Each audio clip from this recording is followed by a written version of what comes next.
यार this was to important.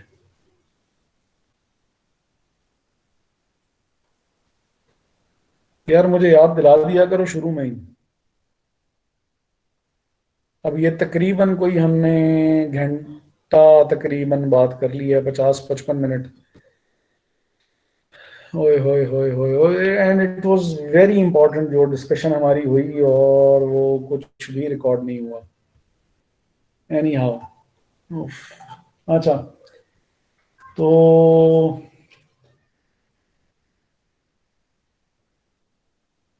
पहली बात जो आपने की वो ये है कि तंग कर रहे हैं। अगर तो वो डिसीजन कुछ ऐसा लेते हैं जो कि माइनॉरिटी, अब माइनॉरिटी शेयर होल्डर्स का मतलब वैसे कुछ और होता है, लेकिन बहरहाल in this case minority share holding usually लफ्ज यूज किया जाता है उस केस में सब्सिडरी के केस में, कि वो परसेंटेज ऑफ शेयर होल्डिंग जो कि आप ओन नहीं करते हैं, उस शेयर उन शेयर होल्डर्स को माइनॉरिटी शेयर होल्डर्स कहते हैं। लेकिन खैर इन इन इन दिस केस जो माइनॉरिटी शेयर होल्डर्स हैं, ये लोग कोर्ट में जा सकते हैं। कोर्ट में जाके और पिटिशन फाइल कर सकते हैं कि ये जो डिसीजंस लिए जा रहे हैं ये स्पेसिफिकली हम लोगों को टारगेट करके किए जा सकते हैं, और अगर वो इस बात को प्रूव कर देते हैं तो वो डिसीजन ओवरटर्न हो जाएगी और कोर्ट की डिसीजन फाइनल होगी। तो पहला तो जो डायमेंशन है आपके क्वेश्चन की वो ये है कि हम ये वाला काम कर लें। दूसरी बात कि मेजॉरिटी शेयर होल्डर्स अगर हैं आपके बकौल, तो डिसीजन तो क्योंकि लेना ही उन्होंने है। हमने आज की जो डिस्कशन स्टार्ट की उस डिस्कशन में हमने जो बात की वो ये है कि नॉर्मल डिसीजन के लिए 2/3 मेजॉरिटी चाहिए, मेजर डिसीजन के लिए 3/4 मेजॉरिटी चाहिए। तो मेजॉरिटी तो हमारे पास है ही नहीं, तो हम इस चीज को तो इन्फोर्स करवा ही नहीं सकते क्योंकि हमारे साथ नंबर्स नहीं है। फैसला पास करवा ही नहीं सकेंगे कि शेयर स्प्लिटिंग कर दी जाए,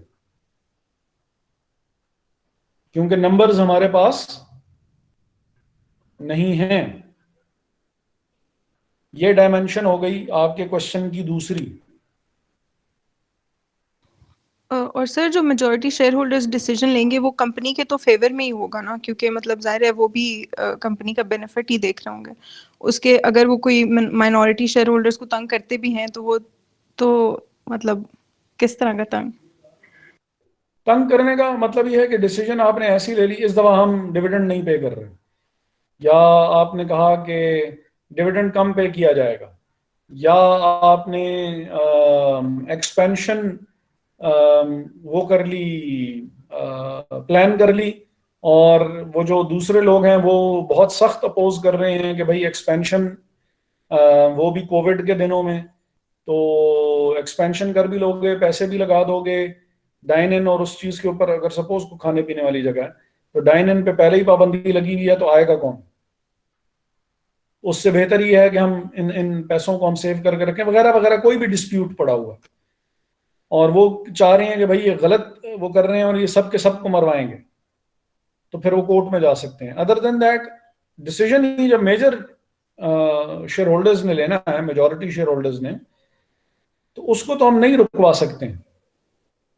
और हम अपने तौर पे तो स्टॉक स्प्लिटिंग नहीं पास करवा सकते क्योंकि नंबर्स हमारे पास हैं नहीं, और जिनके पास नंबर्स हैं वो अगर चाहेंगे तो हो सकती है, अगर वो नहीं चाहेंगे तो नहीं हो सकती। दूसरी बात। तीसरी बात, इवन इफ के चले वो भी कहते हैं कि हम स्प्लिटिंग कर देते हैं, जो मेजॉरिटी शेयर होल्डर हैं उनको हमने बड़े तरीके से हमने गेम डाली, बहुत खूबसूरत तरीके से हमने उन्हें बेवकूफ बनाने की कोशिश की, और वो सपोज के वो बन भी गए, जस्ट फॉर अ मोमेंट, कि वो बन गए। उन्होंने कहा यार ठीक है, बेच देते हैं, वो स्प्लिटिंग कर लेते हैं। इवन देन स्प्लिटिंग की वजह से ना आपकी इन्वेस्टमेंट इनसाइड द बिजनेस के ऊपर कोई फर्क पड़ता है और ना उसकी मार्केट वैल्यू पे कोई फर्क पड़ता है। पॉजिटिव पड़ सकता है, नेगेटिव नहीं पड़ता होता। अगर वो कर भी लें और हम ये कहें कि उसकी वजह से कोई नेगेटिव बेनिफिट होगा, ताकि वो ये है कि उनकी इन्वेस्टमेंट जो कि बिजनेस के अंदर उन्होंने की हुई है, कोई उसके ऊपर नेगेटिव इम्पैक्ट आ जाएगा जिसकी वजह से हम कोई कैपिटलाइज करने की कोई स्कीम सोच सकते हैं, तो ये भी काम नहीं हो सकता। कुछ चौथा एक और पॉइंट भी था, लेकिन वो मैं सवाल थोड़ा सा भूल चुका हूँ इतनी लंबी डिस्कशन में कि होपफुली बहरहाल जो आपने सवाल किया था उसका कुछ मैं तसल्ली बख्श कोई जवाब दे पाया हूँ। नहीं तो आप दोबारा भी सवाल कर सकते हैं। नहीं sir, thank you, you've cleared my points, thank you. फिर है जी मेथड बी, और उसमें है कि 100% स्टॉक डिविडेंड। अब ये सिर्फ इस पॉइंट को समझाने के लिए, वो शुरू में मैंने इतनी लंबी चौड़ी तकरीर झाड़ी थी ये स्टॉक डिविडेंड वाली, ताकि आपको ये समझ में आ सके कि ये यहाँ पे क्या हो रहा है और इसका क्या इम्पैक्ट हो सकता है। कि बजाय पार वैल्यू तोड़ने के हम क्या करें कि हम 100% स्टॉक डिविडेंड दे दें। मार्केट में हमने शेयर डबल ही करने हैं ना, सप्लाई इतनी बढ़ा देनी है कि डिमांड उसको मीट ना कर सके और प्राइस फॉल कर जाए। बेसिक तो पर्पस यही है सारी एक्सरसाइज का, इतनी सप्लाई क्रिएट कर दी जाए जिसको डिमांड मीट ना कर सके, और डिमांड मीट नहीं कर सकेगी प्राइस फॉल कर जाएगी। तो we are doing exactly that, we are increasing the number of shares. Double कर दिए हमने, यहां पे भी डबल किए थे, 5 और 5 10 कर दिए थे, 2 2 कर दिए थे, इसको हमने 4 कर दिए थे हमने। इधर हम क्या कर रहे हैं, एक्स्ट्रा जिसके पास 1 शेयर है उसको 1 शेयर मुफ्त में दे दो, जिसके पास 2 शेयर हैं 2 मुफ्त में और दे दो, किसी के पास 10 हैं 10 और मुफ्त में दे दो, 20 कर दो, किसी के पास 100 शेयर्स हैं 100 शेयर्स और दे दो, 200 कर दो, डबल कर दो। 100% स्टॉक डिविडेंड। इम्पैक्ट इसका भी यही होगा जो कि 5+5 वाले का हुआ था, कि क्वांटिटी ऑफ शेयर्स जो होगी वो डबल हो जाएगी, और theoretically the market price would fall to a half price. Clear है जी?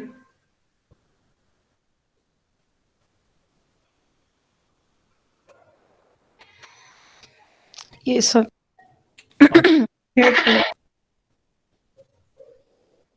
अच्छा जी, तो ये तो था स्टॉक स्प्लिट, जो कि आप तब करेंगे जब आपने divide and subdivide the share capital into shares of an amount smaller than the one fixed by the memorandum of association initially आपने मेमोरेंडम ऑफ एसोसिएशन में 10 रुपए की वैल्यू रखी थी, अब आपने उसको डिवाइड या सब डिवाइड कर दिया, 5 के 2 कर दिए, 2.5 के 4 कर दिए, 1 के 10 कर दिए, आधी आधे के 20 कर दिए, वगैरह वगैरह, जो भी यानी आपको बेहतर लगा, तो उतनी प्राइस में आपने उसको सब डिवाइड कर दिया, ताकि सप्लाई जो है वो बढ़ जाए और डिमांड उसको मीट ना कर सके, ताकि मार्केट प्राइस जो है वो फॉल कर जाए। रिवर्स सिचुएशन में consolidate the share capital into shares of a larger amount.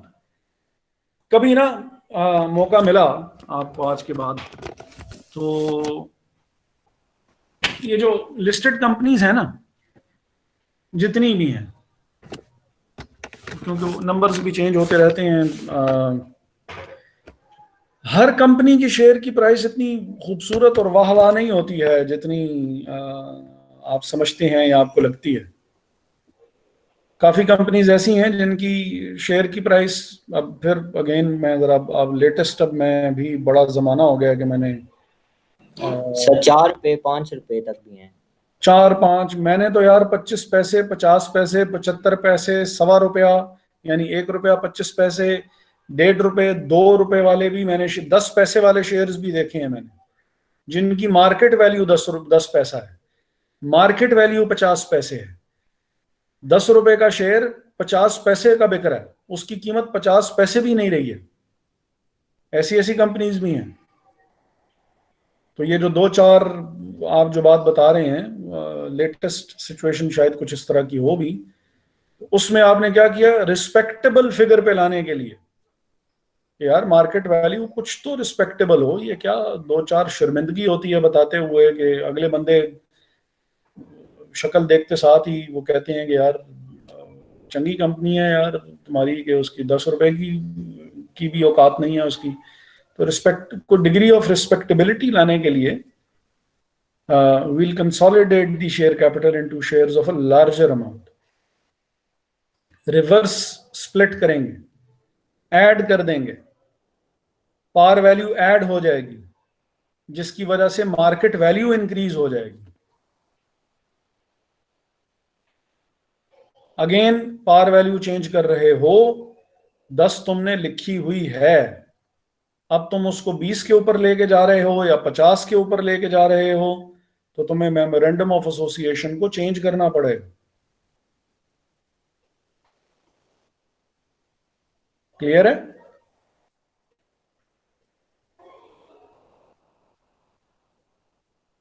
O clear है? Yes, Yes, sir. sir. clear है Yes, sir. sir. Yes, sir.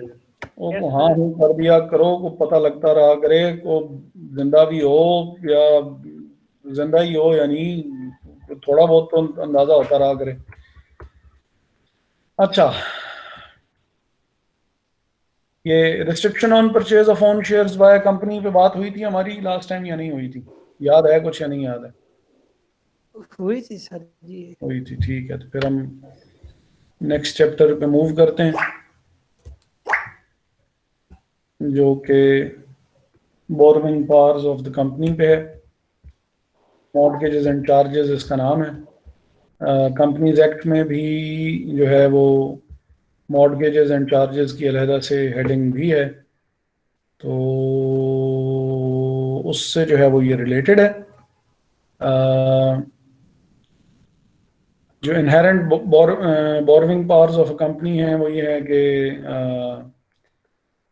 memorandum of association of a company is deemed to contain the powers to borrow money as loans, advances, or credit from the scheduled banks or financial institutions. It also includes the powers to issue securities not based on interest for raising resources.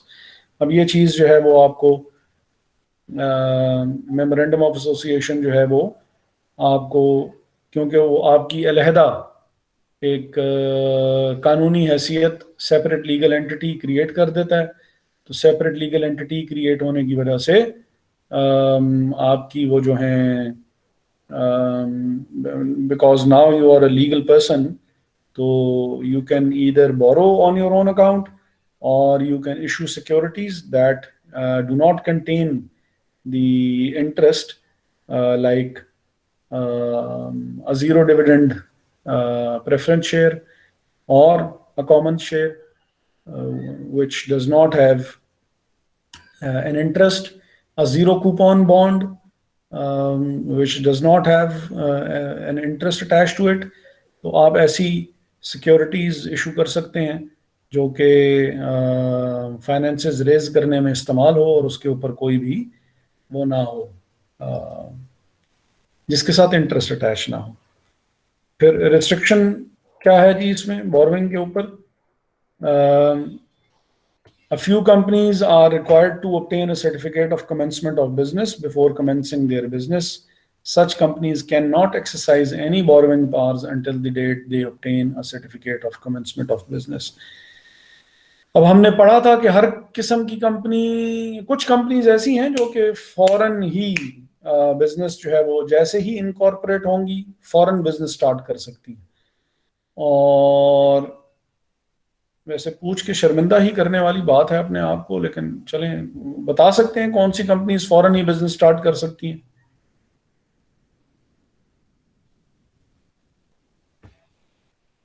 Mohammad Jameel Ahmad साहब से पूछ लेते हैं। कौन सी जी sir. Companies हैं जिनको certificate of commencement of business की जरूरत नहीं है?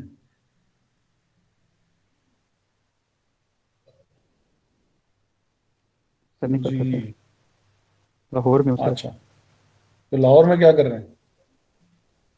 सर वो मेरी फैमिली लाहौर शिफ्ट हुई है, तो वो घर किराए पे लेने के लिए आया था।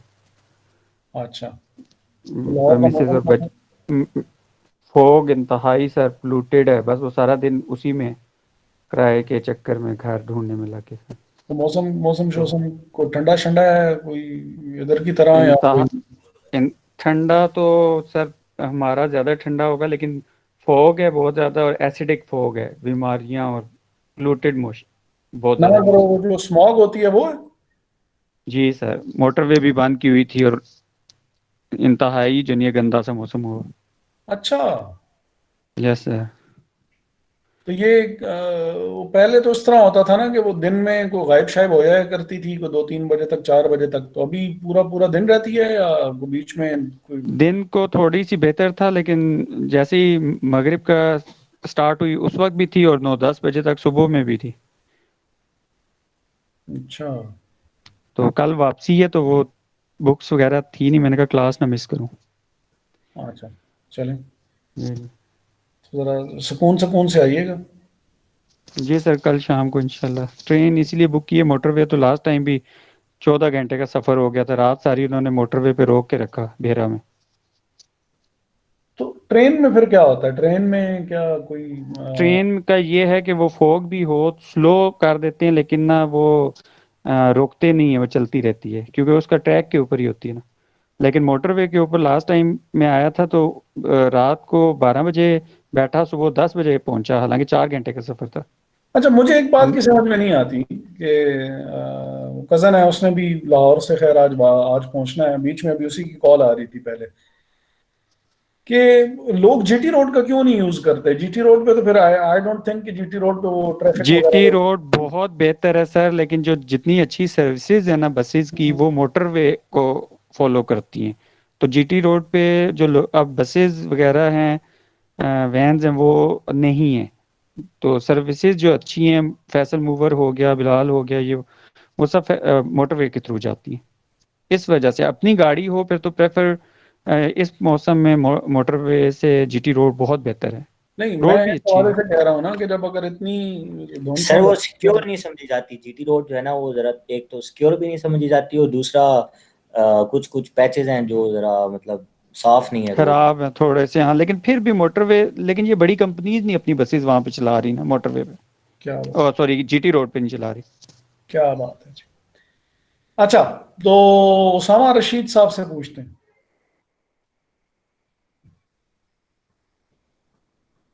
उसामा साहब, कौन सी कंपनीज ऐसी हैं जो कि बिजनेस अपना फौरी तौर पे शुरू कर सकती हैं,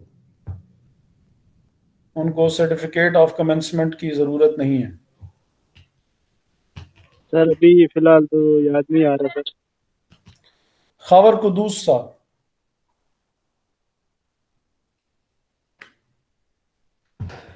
सर सॉरी, इस बारे में नहीं पता कौन सी कंपनीज स्टार्ट कर सकती हैं। खावर साहब जो है, वैसे इनको ये एजाज हासिल है कि ये हमारे सेमेस्टर मेरे साथ जीआरई सेमेस्टर शुरू करने वाले ये पायनियर्स में से हैं। खावर साहब, पहली क्लास में खाली मैं और आप ही थे या कोई और भी था? सर आई थिंक 1-2 बच्चे थे साथ। इवनिंग वाले जो आपके हैं, वो चलो लेक्चर निकालना पड़ेगा पुराना, लेकिन खैर मिड टर्म तक बात पहुंच गई जी। महा इम्तियाज, चले मैं ही बता देता हूँ यार, मैंने बताया तो था वो एक। सर ये आई थिंक एक तो प्राइवेट कंपनी होती है सर, एक तो प्राइवेट कंपनी है, और एक गारंटी लिमिटेड। गारंटी मैं लिमिटेड मैं कंपनी यही नॉट कहने वाला था कि अभी तक तो अगर नोट्स भी निकाल लेते तो वहां से भी ये बात निकल आनी थी कि कौन कौन सी कंपनीज जो हैं वो कर सकती हैं। प्राइवेट लिमिटेड कंपनी को जरूरत नहीं है। अब ये चीज क्यों इतनी अहम है? जिस वक्त तक आपको बिजनेस स्टार्ट करने की, अच्छा, वो इजाजत क्यों नहीं देते हैं? वो इजाजत इसलिए नहीं देते हैं कि पहले आप कैपिटल रेज करें, फिर हम आपको इस बात की इजाजत देंगे कि आप कैपिटल रेज करें, पैसा तुम्हारी जेब में हो तो हमारी तरफ से इजाजत मिलेगी कि ठीक है तुम अपना कारोबार शुरू करो। अब जिस वक्त तक आप उसको कंपनी उधार ले ही नहीं सकती, तो कंपनी कैसे सर्टिफिकेट ऑफ कमेंसमेंट हासिल करेगी और कारोबार शुरू करेगी? इसका मतलब है कि जो प्राइवेट कंपनी और गारंटी लिमिटेड कंपनी के अलावा, guarantee limited company having a share capital के अलावा बाकी कंपनीज को शेयर्स इशू करने पड़ेंगे, तो फिर कहीं जाके तो उनके पास पैसा आएगा और फिर उनको certificate of commencement of business मिलेगा। और यहां पे ही हमने मिनिमम सब्सक्रिप्शन की बात भी की थी कि कम से कम मिनिमम सब्सक्रिप्शन जितना पैसा उनको जरूर इकट्ठा कर लेना चाहिए। अब वो मिनिमम सब्सक्रिप्शन क्या थी, वो भी खैर उसी में ही हमने डिस्कशन की हुई थी। अल्ट्रा वायरस बोरोइंग है जी, the power to borrow money rests with the directors of the company, and they are allowed to borrow money once they have passed a resolution in their meeting in this behalf. उधार लेने के लिए पहले board of director से इजाजत लेनी होती है जी। मेन बात करने का मकसद ये है, कंपनी में restrict their powers to borrow by its articles of association by mentioning as such that the borrowing exceeding a certain amount may be made only with the prior approval of the members in a general meeting. एक हद से ज्यादा directors को उधार लेने की इजाजत ना दी जाए। ये आर्टिकल्स ऑफ एसोसिएशन में जो कि रूल्स एंड रेगुलेशंस होते हैं बिजनेस के, उसमें ये चीज मेंशन की हुई होती है और की जा सकती है। और ये भी रिस्ट्रिक्शन लगाई जा सकती है कि एक खास हद से ज्यादा वो उधार ना लें। फॉर्म्स ऑफ बोरोइंग पे हम आज अपना इख्तिताम करते हैं और फिर आपका एक छोटा सा क्विज है, ताकि आपको ये, लास्ट टाइम भी क्विज हुआ था ना हमारा वैसे?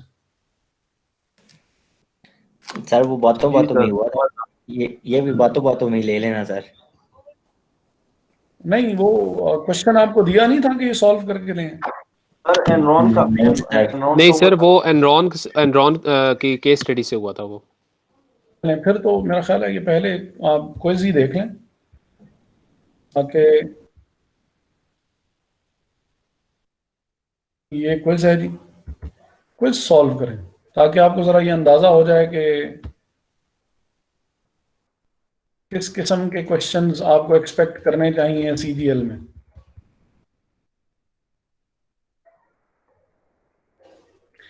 आपके पास क्विज सॉल्व करने के लिए 20 मिनट है। स्क्रीनशॉट ले लें इसकी। सर वो अच्छा,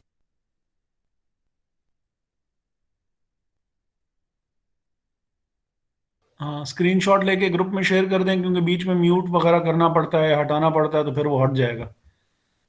इसको मैं म्यूट कर रहा हूँ अब।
सुजमी सर ये भेजना किधर है?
अस्सलाम वालेकुम सर, ये किधर पोस्ट करना है?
अस्सलाम वालेकुम सुफियान भाई। जी वालेकुम सलाम जी भाई। यार ये जमा किधर करवानी है? पता नहीं सर ही बताएंगे अभी। कहते हैं सर ईमेल कर देते हैं। मेरा तो सर वो का इसी पे जाहिर सी बात है ना, व्हाट्सएप पे ही होगी जमा, वहीं पर ही पोस्ट कर दें नाम के साथ। व्हाट्सएप पे कर देते हैं भाई।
हो गए जी?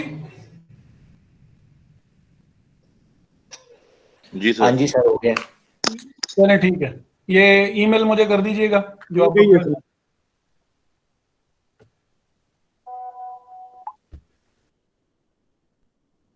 सर जी अब लीव कर सकते हैं क्लास?